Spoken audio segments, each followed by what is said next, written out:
The ethnic minority support group helps minority groups such as asylum seekers, refugees. We provide a safe space for them to meet up and just enjoy social events without being culturally judged. Tsion does a lot of arts and crafts with young people. She's always at the table talking to people, encouraging everyone. I really miss working with Tsion. She was the best.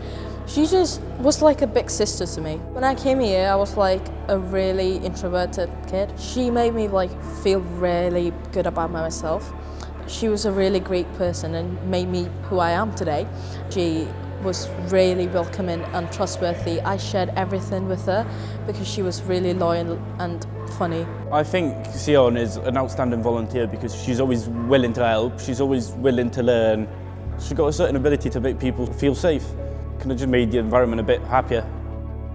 I enjoyed being a youth volunteer at EYST. Through the process, you build your confidence, you build your skills, you get to represent your country, you get to represent everything you know, and you get to learn from everybody. At EYST, we have different kinds of flags. We want to encourage everyone to represent their culture. They feel like they are valued. I think that's the greatest thing.